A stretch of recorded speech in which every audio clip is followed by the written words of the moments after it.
8 facts, each with a strange turn and a real-world consequence. From a midnight bike ride in China to a record darts match, this is where the detail changes the whole story.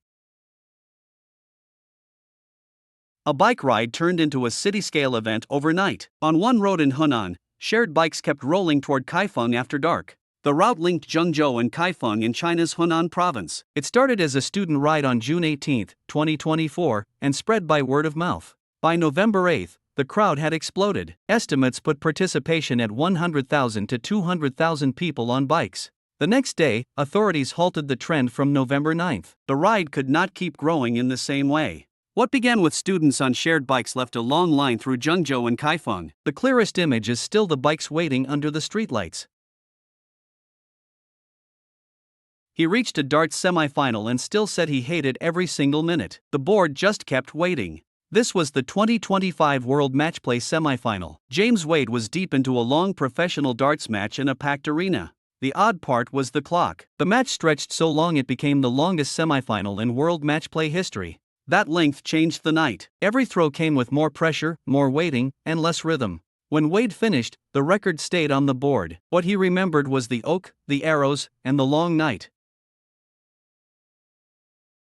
An old VHS tape helped win a major art prize. It was wrapped around bright sculptures, not hidden away in a box. The prize was the 2025 Turner Prize. Nina Kalu's work stood out because the sculpture and the tape pulled in opposite directions. The odd part is the material itself. Unspooled VHS tape became part of the sculpture, adding a rough black line over the bright color. That contrast carried the work into the spotlight. A familiar analog object became part of a contemporary prize-winning language. So the image left behind is simple: a spool of tape, bright form, and a Turner Prize win. The sculpture still reads first through color.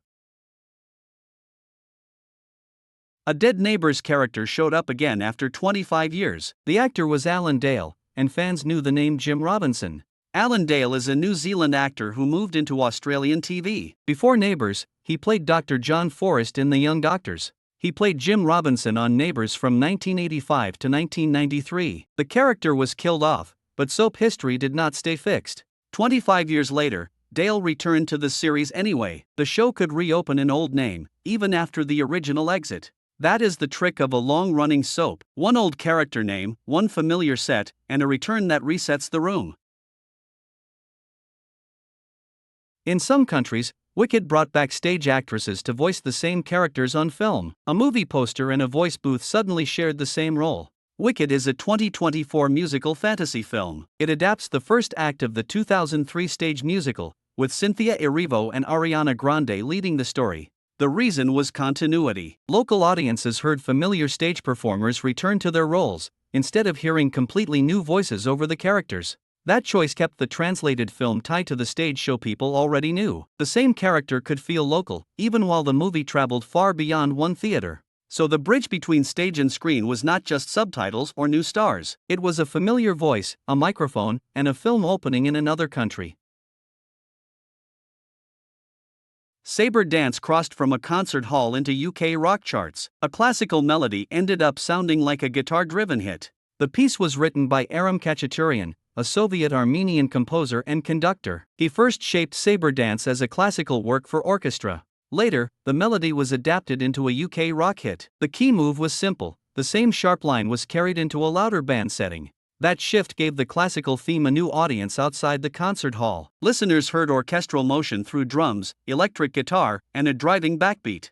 A violin-like phrase could survive inside a rock riff and still feel alive. On one side, a score page; on the other, a worn guitar neck and vibrating strings.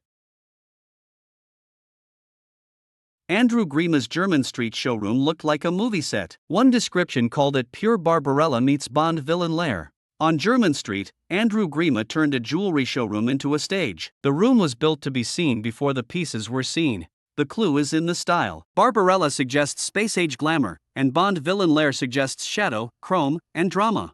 That atmosphere changed the sale itself. The showroom made jewelry feel like part of a scene, not just an object on display. So the brand was remembered through lighting, dark walls, and a display case. The showroom became part of the jewelry story on German Street. At a high school track meet, the record board showed Noah Lyles and Michael Norman. Then Brandon Arrington's name pushed past them.